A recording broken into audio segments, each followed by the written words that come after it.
Bonjour et bienvenue à vous toutes et tous à cette 7e bulle de Rive que nous sommes ravis, Hélène et moi, d'animer aujourd'hui avec Jean-Louis Baumier et avec vous qui êtes plus de 210 participants inscrits.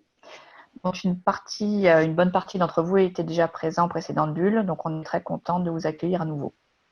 Vous allez donc nous rejoindre au fur et à mesure et nous allons en profiter pour vous présenter rapidement le concept de ces bulles ainsi que la Scope Les Deux Rives et sa démarche pour celles et ceux qui ne nous connaissent pas encore. En 2 mots, la Scope des Deux Rives est une société multirégionale, coopérative, implantée à Lyon, à Strasbourg, mais aussi à Dijon, à Caen et à Paris, et à Nîmes. Nous animons des frichons et mettons en lien des professionnels sur des sujets d'écologie dans le bâti et l'aménagement, au travers de la formation, les voyages d'études, l'animation de réseau et l'assistance à maîtrise d'ouvrage.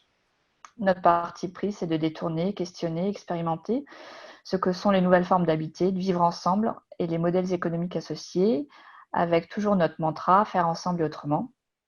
C'est cette phrase que vous retrouverez sur nos illustrations et qu'on a à cœur d'affirmer. L'idée de ces bulles des deux rives, qu'on imagine pétillantes, ressourçantes et chaleureuses, c'est de garder le lien entre les acteurs de la communauté des DQE, développement durable et qualité environnementale, et de partager de la connaissance et d'interpeller sur des sujets forts. Et que chacune puisse contribuer au débat et à la révolution de nos pratiques professionnelles et individuelles dans ce contexte d'urgence climatique et sociétale qui transpire durant toutes ces bulles. Avec ces rencontres DDQE sous forme de webinaires, on souhaite permettre au plus grand nombre d'accéder aux thématiques qui jalonnent nos formations certifiantes et labellisées DDQE et d'échanger avec les experts qui les animent et qui nous font le plaisir de contribuer à cette initiative. La construction bois, elle vend en poupe et fait ses preuves dans le domaine des co-constructions pour ses nombreuses qualités que nous promouvons. C'est un matériau biosourcé qui permet la valorisation des filières et de savoir-faire locaux, dont la rapidité de mise en œuvre est arguée, notamment quand elle est une réponse à la densification avec les extensions et surélévations suivant un process plus industrialisé, et bien d'autres enjeux encore auxquels la construction bois répond. L'acoustique est souvent un peu le parent pauvre dans la construction, alors que maltraitée, elle est source d'inconfort et peut mettre en question la réussite d'un projet, aussi vertueux soit-il en matière d'écologie. C'est pourquoi il nous semblait important de réunir ces deux grands enjeux de l'écologie du bâtiment, qui sont prégnantes également quand on parle du vivre ensemble, autour de l'expertise de notre intervenant, Jean-Louis Baumier, en se posant les questions. La construction en bois est-elle handicapée par le comportement acoustique du matériau? Les isolants biosourcés peuvent-ils rivaliser en efficacité avec les complexes conventionnels, comme par exemple béton, laine de verre et plaques de plâtre? Quelques mots sur ces bulles des deux rives qui prennent la forme d'un ou deux rendez-vous webinaires hebdomadaires à partir de la semaine prochaine, enfin de cette semaine, pardon, on part sur un webinaire par semaine. Et comme à chaque fois, on alterne entre un sujet réflexif et une application concrète sur la thématique qui est traitée par notre intervenant. La programmation et les liens d'inscription pour les prochaines bulles sont toujours renseignés sur le blog Faire ensemble et autrement, donc le site par lequel vous vous êtes inscrit, en sachant qu'il y aura encore des bulles à tout le mois de juin, puis à la rentrée, peut-être quelques-unes début fin de l'été, on est en train de peaufiner le programme. Les enregistrements audio et vidéo des 6 premières bulles, ils sont également consultables, donc sur les thématiques de l'adaptation au changement climatique, la biodiversité, passif vs positif, réhabilitation énergétique, construction de terre et ventilation et qualité d'air intérieur, pour celles et ceux qui souhaitent les visionner, les revisionner ou les partager.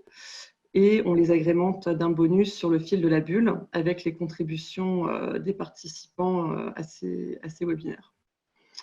Quelques mots sur le déroulé technique de cette bulle. Donc, le webinaire va se dérouler en 2 temps, correspondant aux 2 sujets traités par notre intervenant.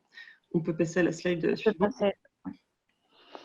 Chacun de ces sujets va se dérouler en 2 parties de 15-20 minutes chacune. Donc, premièrement, la présentation de la thématique par notre intervenant et ensuite un temps de questions-réponses qui est animé par Céline et moi, Hélène, sur la base de vos réactions et questions posées dans la section Converser. Donc, si vous avez une question pendant la présentation ou pendant les questions-réponses, vous pouvez l'écrire dans le chat, de préférence de façon synthétique, Et ensuite, on fera le jeu des questions-réponses avec Jean-Louis Baumier. Si vous souhaitez partager vos questions-réponses, commentaires à l'ensemble des participants, en plus des conférenciers, vous pouvez le configurer dans la section Converser. Par défaut, ils sont communiqués uniquement aux conférenciers, c'est-à-dire à nous deux et à Jean-Louis Baumier. Donc, on a configuré cette séance, la vidéo coupée et le micro éteint pour permettre une meilleure qualité de présentation. Et parce que, comme d'habitude, on est nombreux, vous êtes plus de 210 inscrits aujourd'hui. Et vous pouvez configurer l'affichage de votre côté, donc déplacer la vignette de l'intervenant et les nôtres comme bon vous semble. On est donc parti pour passer 1h30 ensemble avec Jean-Louis Baumier, que nous avons le plaisir d'accueillir pour cette 7e bulle. Jean-Louis, tu es ingénieur conseiller en acoustique de l'éco-construction et tu travailles depuis plus de 15 ans sur l'emploi des matériaux biosourcés pour l'isolation acoustique des bâtiments. Tu as écrit et coécrit les ouvrages l'isolation phonique écologique et l'isolation thermique acoustique solutions combinées qui sont parus aux éditions Terre Vivante. Tu coordonnes également des programmes de recherche sur des matériaux isolants et tu es actif dans le développement d'outils de modélisation acoustique pour la construction. Jean-Louis fait aussi partie des intervenants de nos formations des DQE, formation courte et formation à distance depuis peu. Et nous avons le plaisir, et tu nous fais le plaisir de venir rayonner dans toutes nos régions depuis le Sud. Jean-Louis va donc animer cette 7e bulle sur le sujet alto bruit, l'acoustique en construction bois. Et on te laisse à présent la parole pour ce premier temps d'intervention. On se retrouve comme d'habitude pour les questions-réponses. Merci Céline, merci Hélène. Bonjour à vous tous. Je suis heureux de partager ce temps de rencontre avec vous. Dans un premier temps, nous allons voir ce qui concerne les particularités des bâtiments bois en acoustique. Pourquoi des particularités des bâtiments en bois? Là, il y a une confusion un peu qu'il faut qu'on voit tout de suite. Quand on visite des sites internet qui sont consacrés à la construction bois, on lit souvent que le bois est un superbe matériau pour l'isolation acoustique, pour l'acoustique en général. Et on vous cite comme exemple fréquemment une salle de spectacle, un auditorium, une salle de musique. Et c'est vrai que le bois est un très très bon produit pour ce qu'on appelle la correction acoustique, c'est-à-dire le traitement intérieur des locaux, où on s'attache à répartir la propagation des sons de manière harmonieuse, de manière homogène dans l'environnement. C'est vrai à ce titre. Malheureusement, le bois pour l'isolation n'est pas un bon produit. Je parle là du matériau bois, le bois brut. C'est une première chose, une première idée qu'il faut poser, c'est que le bois brut n'est pas un bon matériau pour l'isolation phonique. Et la construction bois en acoustique présente des faiblesses, des faiblesses, des faiblesses. Alors, on va essayer dans un premier temps de voir quelles sont ces faiblesses inhérentes aux matériaux, inhérentes à la construction bois. Et puis, une fois qu'on a posé ce diagnostic, le plus intéressant sera de voir si on peut trouver des stratégies, des solutions pour compenser ces soi-disant défauts. Que sont les défauts, mais je mets le mot entre guillemets, du bois par rapport à l'acoustique? La première observation qu'on fait généralement, c'est le manque de masse. Si par exemple on compare deux parois, une paroi en béton de 160 mm et une paroi en bois de la même épaisseur, on voit que la paroi en béton procure 55 décibels d'atténuation. Alors, qu'est-ce que ça veut dire, ces 55 décibels? 55 décibels, c'est l'atténuation procurée par cette paroi. C'est-à-dire que si, par exemple, à l'extérieur d'une construction, on a un bruit de 65 décibels, c'est pas énorme 65 décibels, mais bon, c'est le bruit d'une rue un peu passante. Le fait de poser cette paroi en béton de 55 décibels fait qu'à l'intérieur de ce bâtiment, on n'entendra plus que 10 décibels. Plus le chiffre en décibels est élevé, meilleure est la performance en isolation. Voilà comment fonctionnent ces valeurs en décibels. Et sur le bois, on s'aperçoit que 37 décibels seulement, quasiment 20 décibels moins bon que le béton. Pourquoi? Par manque de masse. Or, il faut remarquer une première chose, c'est qu'en acoustique, c'est la masse qui procure l'essentiel de la performance et non pas l'épaisseur d'isolation comme en isolation thermique.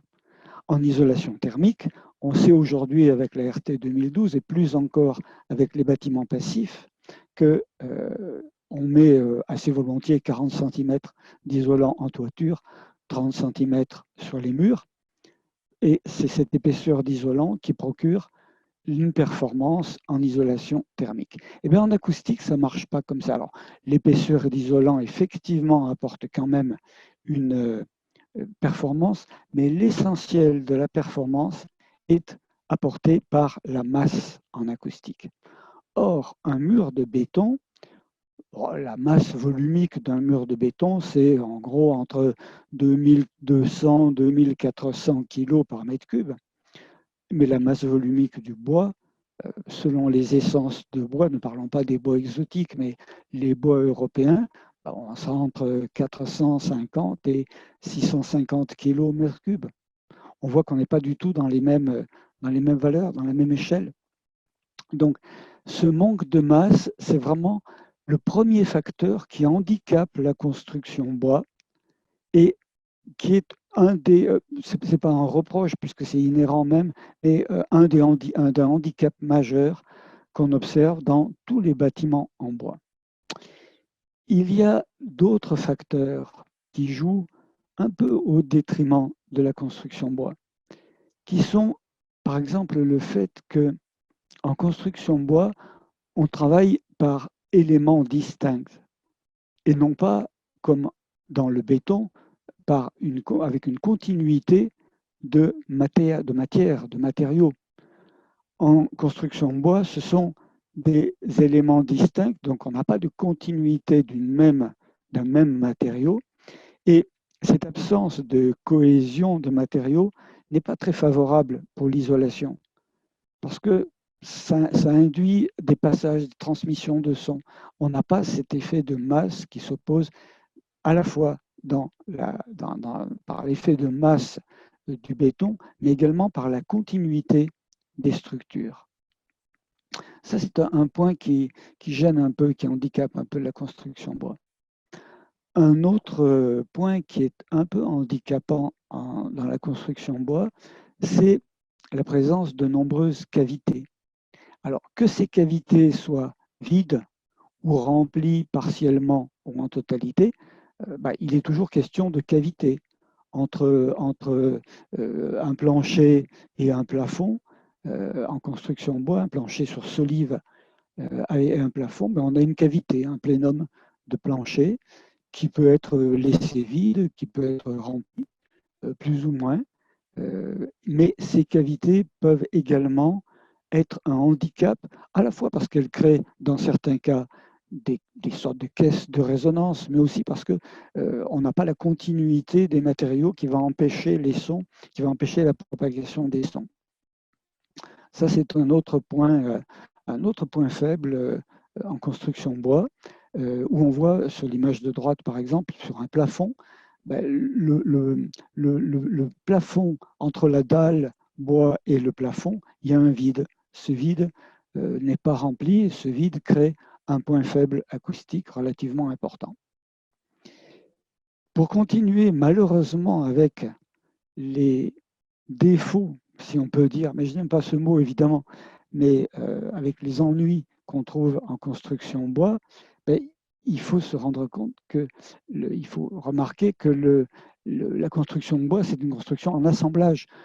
Souvent d'ailleurs, ou parfois, on fait de la préfabrication en atelier et on vient assembler sur le chantier des éléments qui auront été préfabriqués. Ou alors on monte sur le chantier, mais ce sont toujours des éléments distincts, des éléments composés, des parties constructives distinctes qui ensuite sont assemblées sur le chantier au moment de l'édification. Et les jonctions entre les éléments sont toujours des points faibles en acoustique, que ce soit un poteau d'ossature, un montant d'ossature par rapport à un panneau, que ce soit entre deux panneaux, que ce soit dans un angle rentrant entre deux parties constructives, on a là des jonctions qui sont souvent des points faibles de l'acoustique. Des points faibles, ça veut dire que le son transite par ces points particuliers. Alors voilà, on a brossé un tableau un peu sombre de l'état de la construction bois pour l'acoustique. Maintenant, il faut voir si on peut trouver des solutions, des stratégies pour compenser ces points faibles. La première idée qui nous viendrait à l'esprit, c'est vu qu'on a vu que la construction bois pâtit d'un manque de masse. Bon, ben, la solution, c'est de rajouter de la masse. Alors, on va voir comment on peut rajouter de la masse, si c'est pertinent de rajouter de la masse dans une construction bois. Sur un plancher, par exemple, un plancher de départ qui est basique, un OSB sur des solives de 200 avec un fermacelle en plafond, et on remplit ce plénum de plancher d'isolant, on a une atténuation de ce plancher de 45 décibels. Alors 45 décibels, bon, c'est honorable, c'est juste honorable. C'est pas un très bon confort acoustique, mais c'est pas non plus catastrophique. C'est juste honorable. Si on rajoute de la masse, ça va devenir intéressant. On a coulé une chape chaud-chanvre qui est un peu allégée à 1800 km3. Comme pour des raisons de stabilité dimensionnelle, on ne voulait pas poser une chape, c'est assez lourd quand même, sur un seul OSB, on a doublé l'OSB. Donc on a rajouté un deuxième OSB, on a dessus coulé la chape chaud-chanvre et on a terminé par le plancher final, qui est un plancher bois massif de 23 mm. Et on gagne 10 décibels d'atténuation. Alors, c'est pas mal 10 décibels, parce que 10 décibels d'écart, ça veut dire que en dessous, à l'étage du dessous, on va entendre 2 fois moins de bruit. On aura la sensation d'un bruit 2 fois moins important. Donc, c'est pas mal. C'est pas mal, mais ça ne répond pas à toutes nos questions. Parce que en rajoutant cette chape chaud-chanvre, on n'est plus en filière sèche. Or, on peut vouloir rester en filière sèche, c'est-à-dire ne pas mettre une chape, parce que sinon, on met une dalle de béton, c'est aussi facile. Mais si on veut rester en filière sèche, qu'est-ce qu'on va faire? On va chercher à rajouter de la masse en restant en bois. Et on va voir comment on peut rajouter de la masse en restant en bois. Alors, on a décidé d'étudier une solution où, au lieu de cette chape chaud-chanvre, on va mettre à la place un CLT. CLT, c'est un lamellé croisé. C'est la même chose, c'est presque la même chose que le lamellé collé classique. Simplement, dans le lamellé collé, les planches sont toutes dans le même sens, alors que dans le lamellé croisé, elles sont alternées. Donc, c'est ce qu'on appelle le CLT. Peut-être vous connaissez ça aussi sous le nom de KLH, mais le KLH, c'est un nom commercial. Par rapport à notre plancher avec la chape chaud-chanvre, on s'aperçoit que pour obtenir la même performance, il faut 45 cm d'épaisseur de lamellé croisé. Donc ça ne marche pas, parce qu'on ne fera jamais un lamellé croisé de 45 cm d'épaisseur. Vous vous rendez compte de l'épaisseur du plancher? Ça ne marche pas. Donc rajouter de la masse avec le bois, ça ne fonctionne pas. Mais ça ne fonctionne pas pour une raison très simple, c'est qu'on reste quand même dans les masses volumiques simples. Les masses volumiques du bois entre 450 et 650 km3. Donc, ça n'est pas suffisant. Donc, il faut qu'on trouve une autre stratégie pour obtenir une vraie performance. Et cette autre stratégie, ça va s'appeler la désolidarisation. Voyons une paroi, un mur extérieur, un mur sur simple ossature de 240 mm. Voyons un peu la composition de ce mur. Deux OSB de 18 mm en extérieur, une ossature bois de 240 mm remplie d'un isolant, ensuite un OSB et puis un vide technique qui nous permet de passer les réseaux mais de 48 mm sur ossature métallique, mais on va quand même remplir d'isolant ce vide technique. Et à l'intérieur, on finira par deux fermacelles superposées. Bon, c'est bien, hein, c'est une belle performance, 56 décibels, c'est joli comme performance. C'est un mur qui, acoustiquement, tient la route, déjà. Prenons le même mur, la même quantité de matériaux, en désolidarisant, c'est-à-dire au lieu d'une ossature de 240 mm, on va avoir deux ossatures de 100 mm avec un espace de 40 mm entre les deux. Et ces deux ossatures sont sans aucun lien de contact et ne sont pas liées entre elles. Il n'y a aucun point de contact entre ces deux. Résultat, 77 décibels. 77 décibels, c'est un coffre-fort, acoustiquement parlant. On gagne 20 décibels. 20 décibels, ça veut dire qu'on entend 4 fois moins de bruit. La désolidarisation, c'est vraiment, mais c'est la voie royale en construction bois, puisqu'on ne peut pas rajouter de masse, on va désolidariser les structures. On l'a vu là sur des parois verticales. On le voit de la même manière sur un plancher, avec ce concept qu'on appelle le double solivage. Vous en voyez à gauche une illustration. Un double solivage désolidarisé. Alors les solives, la nappe de solive du haut porte toute la charge du plancher et l'aménagement de l'étage du dessus. Donc il faut que ce soit assez conséquent, donc ce sera des solives de 200, 240, 250. En revanche, la nappe de solive inférieure ne porte que le poids du plafond, de l'isolant, du luminaire éventuellement. Donc on peut avoir une section de solive inférieure. Mais en tout cas, on voit qu'elles sont sans lien, sans contact entre elles. Les solives supérieures sont sans lien avec les solives inférieures. Et là, si on reprend notre thèse qui accordait 45 décibels, avec une double ossature, avec un double solivage désolidarisé, avec ce concept de la désolidarisation, on arrive à 73 décibels. On n'entendra aucun bruit venant de l'étage du dessus. 73 décibels, je reprends l'image, c'est un vrai coffre-fort. Voilà, conclusion de cette première partie, rajouter de la masse en construction bois. En construction bois, on manque de masse. Rajouter de la masse, ça n'est pas pertinent, sauf rajouter du béton ou de la chaux. Mais si on souhaite rester en filière sèche, la solution royale, ce sera la désolidarisation. Et bien entendu, le fait de désolidariser n'empêche pas qu'on puisse rajouter une chape chaud-chanvre sur le dessus du plancher, auquel cas on atteint des performances qui sont éblouissantes en isolation acoustique.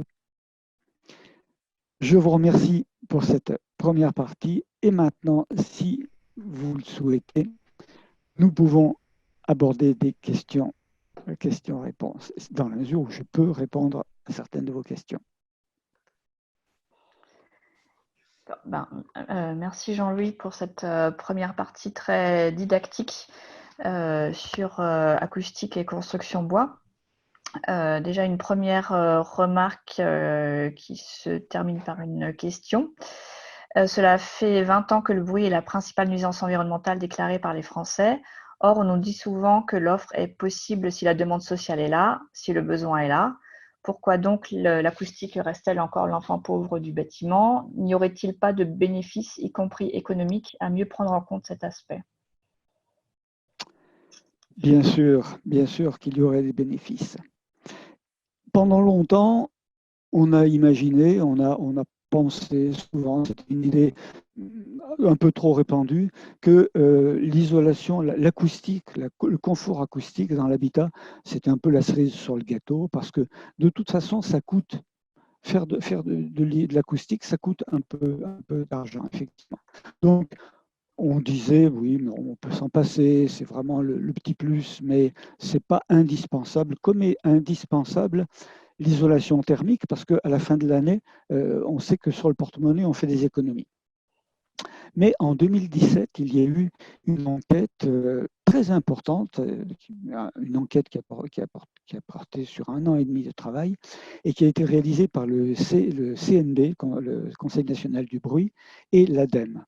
Et les résultats de cette enquête, le propos de cette enquête était de tenter d'évaluer le coût social des nuisances sonores. Et le coût social des nuisances sonores, selon un chiffre qui a été attesté par l'assurance maladie, est au minimum de 16 milliards d'euros par an. Alors, qu'est-ce que ça comprend rapidement? Ça comprend l'absentéisme, les troubles du comportement, les difficultés de concentration, la consommation de médicaments, que ce soit dans l'habitat, en milieu de travail, dans les transports. Tout a été très finement exploité par cette enquête. Et on voit que cette somme énorme, maintenant, on ne peut pas dire que le bruit, c'est pas très gênant, c'est pas, après tout, on peut s'habituer au bruit. Non, le bruit, c'est un problème de santé publique majeur. Donc, oui, il serait temps de prendre en compte cette dimension-là, parce qu'on sait maintenant ce que ça coûte. Alors, pourquoi est-ce que ça n'avance pas plus vite?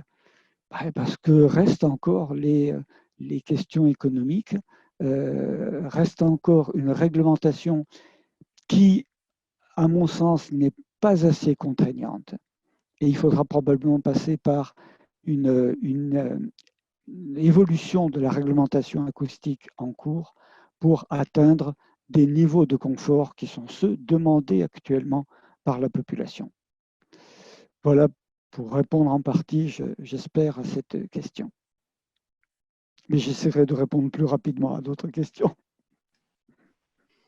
On a beaucoup de questions techniques qui nous arrivent, donc on va essayer d'en transmettre une grande majorité.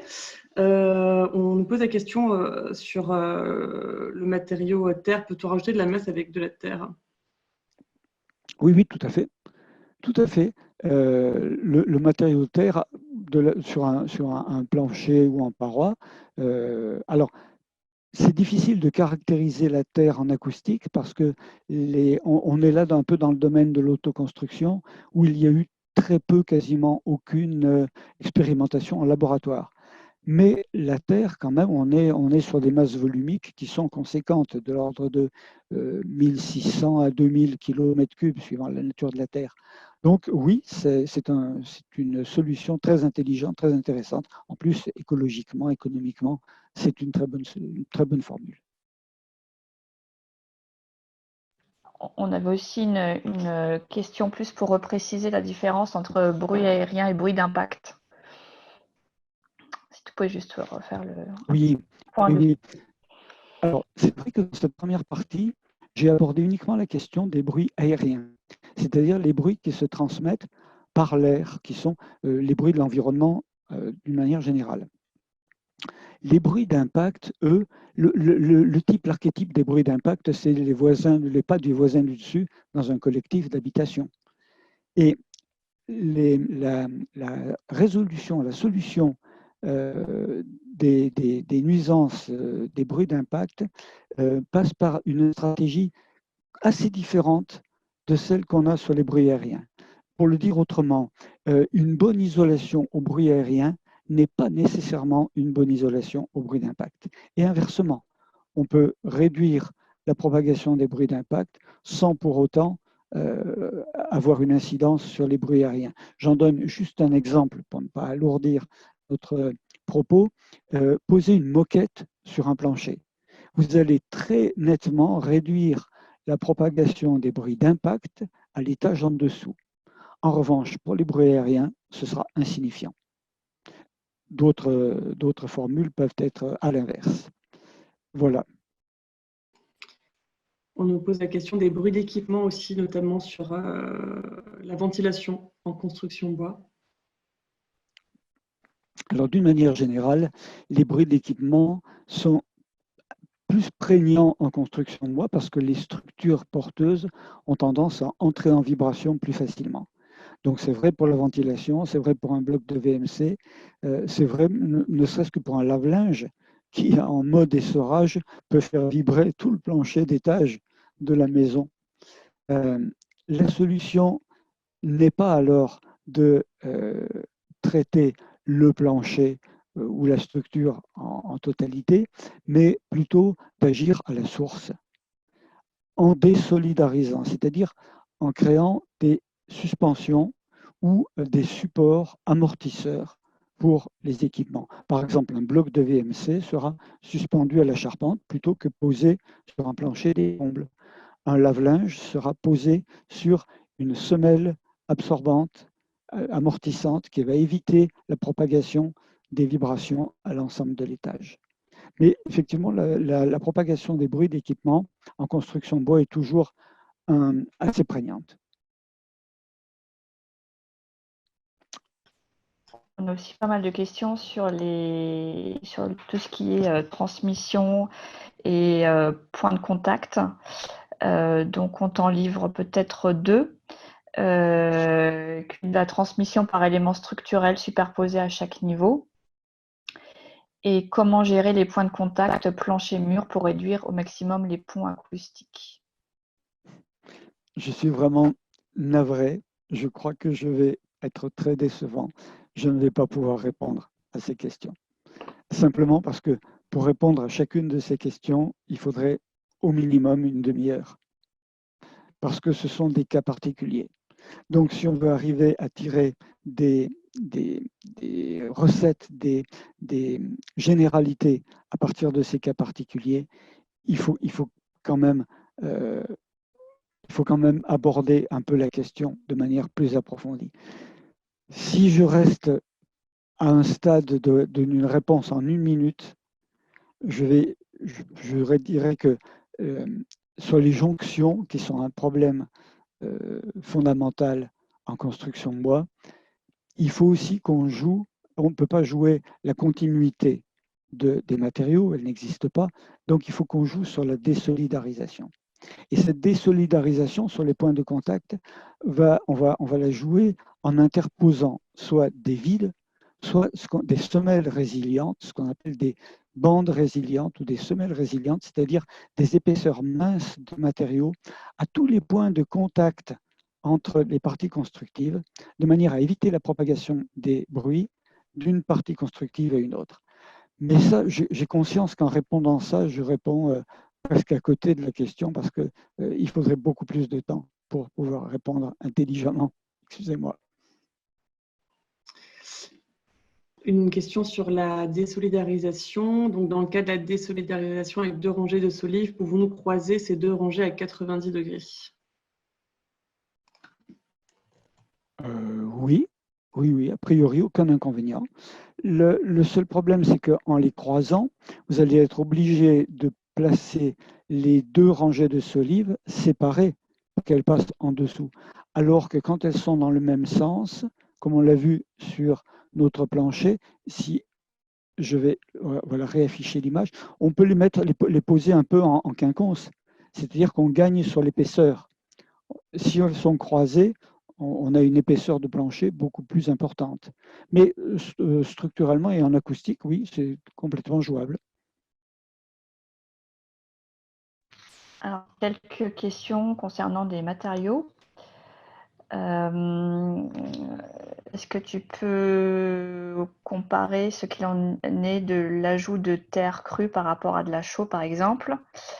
On a des questions aussi par rapport aux granulés de caoutchouc et par rapport aux éventuelles cendres ou mâches fer qu'on peut découvrir quand on fait de la réhabilitation dans les planchers ou les combles? Est-ce qu'il est judicieux de les conserver? C'est 3 questions, ça. Ouais, Alors, pas sur les la bâtiments. terre ou la chaux, ça peut être dans des masses volumiques voisines. Donc, sur le plan acoustique, on aura quasiment les mêmes performances qu'on travaille avec de la terre ou de la chaux. Ça, c'est un peu a priori. Évidemment, la chaux, ça va dépendre de la charge végétale ou minérale qu'on ajoute à la chaux. La terre, est-ce que c'est selon le type de terre, on aura une masse volumique différente? C'est un peu difficile de répondre à ça, mais globalement, on sera dans les mêmes familles, dans les mêmes, oui, les mêmes familles de masse volumique.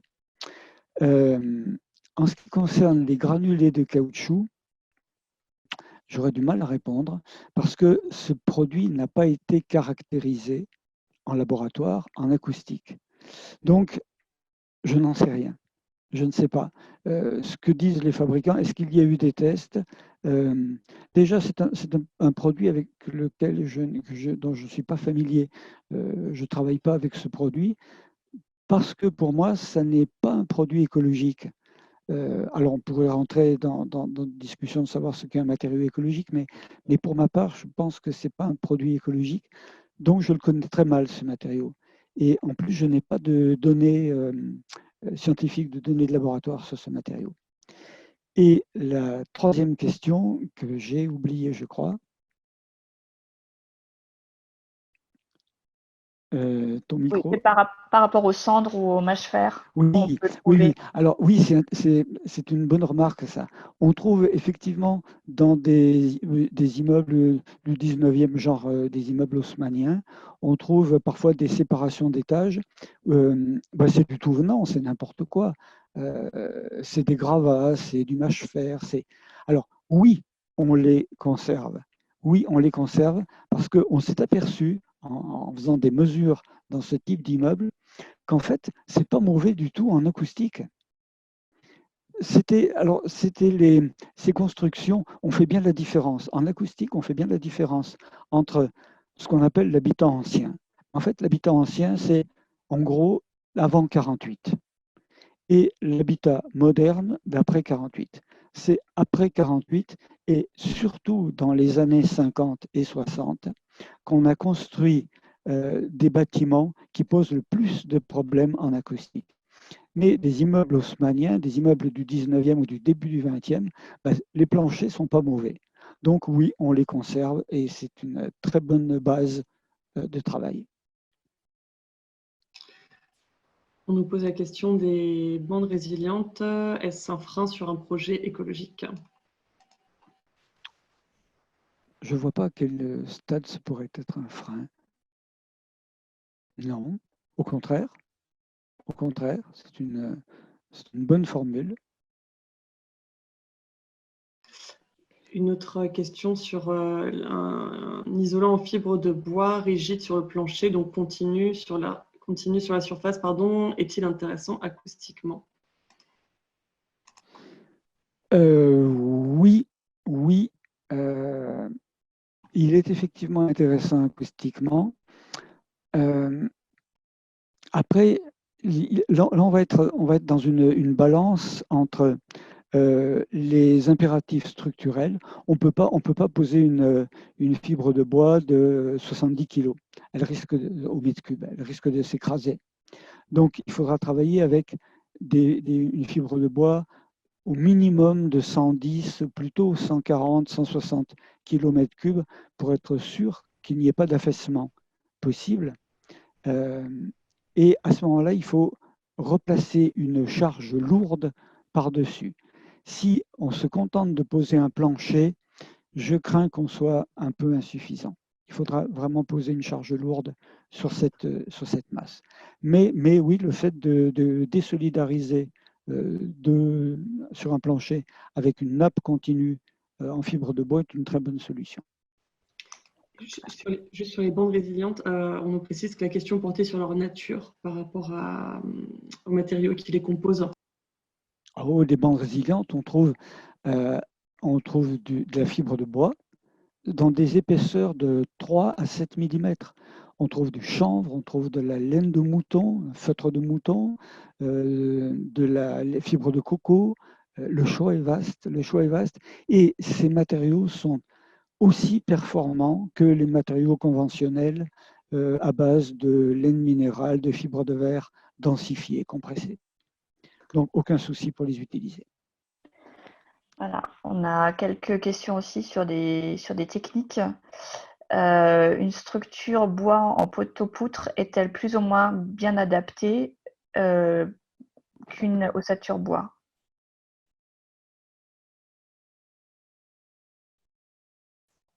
C'est très difficile de répondre à cette question. Ce n'est pas le concept poteau-poutre qui est source de désagréments dans la propagation des bruits.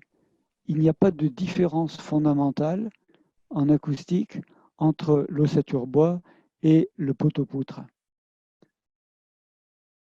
Les deux pâtissent des inconvénients qu'on a vus au départ dans la construction en assemblage, dans le manque de masse, mais je pense qu'il n'y a pas de différence spécifique sur le plan acoustique entre les deux modes constructifs. Pardon d'interrompre, je vois que l'heure avance et je me demandais si on a encore, toujours pour vous. on a encore 4-5 minutes. Hein. Très bien. Okay. On a beaucoup de questions, donc c'est des échanges très riches. Merci pour votre participation à tout le monde. Une autre question technique sur quid des systèmes de chape sèche type plaque de sol Fermacell. Oui, c'est bien. C'est bien. C'est un très bon produit. Le Fermacell Sol est un très bon produit. C'est un produit qui ajoute de la masse, puisque le Fermacell, que ce soit la plaque de Fermacell classique ou le Fermacell Sol, sont à 1150 km3. C'est la masse volumique du Fermacell. Donc par rapport à du bois, on est 2 fois meilleur qu'un OSB, on est 2 fois meilleur qu'un bois massif. Donc oui, c'est une très bonne formule. Et c'est une formule qui est excellente si on pose un Fermacell Sol euh, sur une épaisseur résiliente, sur un matériau d'amortissement et avec en plafond, en dessous, une structure massique, elle également. Mais voilà, moi, le Fermacell Sol, je suis d'accord et c'est une très bonne formule, il me semble. Sur le Fermacell, on nous pose la question, est-ce que c'est bien en façade également? Est-ce que Fermacell, est-ce bien en façade également? En façade, c'est pas un matériau utilisé en extérieur, le Fermacell. Je n'ai jamais eu connaissance de façade en Fermacell. Je ne sais pas. En parement intérieur? En parement intérieur, oui, bien sûr. Oui, bien sûr. C'est un grand classique. Ça permet de réaliser des cloisons séparatives beaucoup plus performantes en acoustique que la plaque de plâtre simple. Puisque, de mémoire, une cloison simple, la cloison vraiment basique que font tous les plaquistes, une ossature métallique de 48 avec une plaque de plâtre de chaque côté, elle procure 41-42 décibels d'atténuation. La même de Fermacell procurait 46 décibels d'atténuation. 4-5 décibels, c'est important, c'est une belle performance. Donc le Fermacell en intérieur est très intéressant, que ce soit en doublage de mur ou en cloison séparative, parce qu'il apporte de la masse. Et en plus, mais ça, on sort de notre domaine d'aujourd'hui, il apporte de l'inertie sur le plan thermique. Donc double avantage. Donc peut-être des dernières remarques d'ordre un peu plus général. Déjà d'un point de vue réglementation, comment se situe la réglementation acoustique française du bâtiment par rapport à celle des autres pays développés, européens notamment? Donc ça, tu l'avais un peu esquissé tout à l'heure. Et une remarque concernant les métiers et compétences. Une fois que la nuisance est constatée, il est toujours très difficile de régler le problème acoustique, malgré toutes les interventions pour le régler. Une grande partie des soucis provient quand même par un manque de qualité dans l'acte de construire. Qu'en Oui, pensez-vous? oui, je suis d'accord. Je suis d'accord. La mise en œuvre est absolument capitale en acoustique. Je ne vais pas rentrer dans le détail des points faibles qui peuvent être observés en thermique ou en acoustique, mais on s'aperçoit que d'une manière générale, en acoustique, on peut encore moins qu'en thermique laisser le moindre point faible. Or, il y a toujours le risque de créer des points faibles, pas par volonté, mais simplement par ignorance des gestes de l'art. Et à ce titre, la formation des ouvriers, la formation des applicateurs est essentielle. Elle est absolument essentielle. Il faut vraiment qu'on arrive à prendre en compte l'acoustique au niveau du chantier, pas seulement au niveau de la conception, mais au niveau du chantier et des gestes pratiqués par les applicateurs. Ça, pour répondre à la deuxième partie de la question. La première partie était... C'était comment se situe la France au niveau réglementaire par rapport à ses voisins européens, par exemple? Je vais essayer de répondre rapidement parce que là aussi, il faudrait en parler pendant plus d'un quart d'heure. En France, déjà, la réglementation acoustique, elle est complexe. Elle est complexe parce que les exigences réglementaires sont des exigences d'isolement minimum, c'est-à-dire qu'on ne dit jamais qu'on veut entendre un maximum de tant de décibels à l'intérieur d'un bâtiment, mais on dit qu'une façade doit présenter un minimum d'isolement de tant de décibels. Mais ces exigences, qui sont des exigences réglementaires, une obligation de résultat, varient selon la nature des bâtiments, selon qu'on est dans l'habitation, les établissements d'enseignement, établissements de santé, hôtels, lieux musicaux, les exigences sont différentes. Ça, c'est le premier point. Le deuxième point qui est beaucoup plus gênant, c'est de remarquer que la réglementation française prend en compte, j'espère que ça va être intelligible, une gamme de fréquences, c'est-à-dire un ensemble de sons qui ignore les basses fréquences, les sons graves. Or, les sons graves sont presque dominants maintenant dans notre environnement, que ce soit les nuisances routières, ferroviaires ou la musique. Les musiques actuelles sont basées sur une présence importante de fréquences graves, des sons graves, des basses fréquences. Donc, et la réglementation française qui fait démarrer toutes les études et non seulement les études, mais les prescriptions architecturales sur la fréquence de 125 Hz, donc qui est une fréquence médium, ignore tout le spectre des graves, des basses fréquences, alors que dans d'autres pays européens, notamment en Scandinavie, qui sont les pays les plus avancés sur ce point, la réglementation commence à 50 Hz, donc tient compte de l'ensemble des bandes de fréquences graves. Il est question d'une évolution de la réglementation française. Les acousticiens se battent pour que cette évolution se produise. Des cahiers des charges existent, mais c'est vrai qu'il y a des freins. Il y a des freins à divers niveaux. Je rentre pas dans les détails, mais des freins nombreux qui gênent l'évolution de la réglementation. En tout cas, la réglementation acoustique en France aujourd'hui, elle est complètement obsolète. Elle a 20 ans d'âge. Elle s'appelle la NRA 2000. On appelait ça la nouvelle réglementation acoustique de 2000. Et elle a 20 ans d'âge, elle n'a pas évolué alors que la réglementation thermique a pas mal changé en 20 ans. La réglementation acoustique n'a pas du tout évolué, donc elle est obsolète. Elle ne correspond plus, elle ne répond plus du tout aux exigences de confort acoustique des habitants, des utilisateurs des locaux, que ce soit l'habitation, des locaux de travail, du tertiaire, de l'ERP. Donc, on va petit à petit, j'espère, et nous espérons tous, vers une évolution de la réglementation. Mais ce sera lent, je le crains. Peut-être juste une précision par rapport aux formations dont on parlait tout à l'heure. Avant que tu nous exposes la deuxième partie, est-ce que tu aurais une formation à conseiller pour les compagnons? Est-ce que tu connais une formation spécifique à conseiller Pour des compagnons au sens compagnon, compagnon du Tour de France, compagnon du Ouais, devoir ou je pense, oui.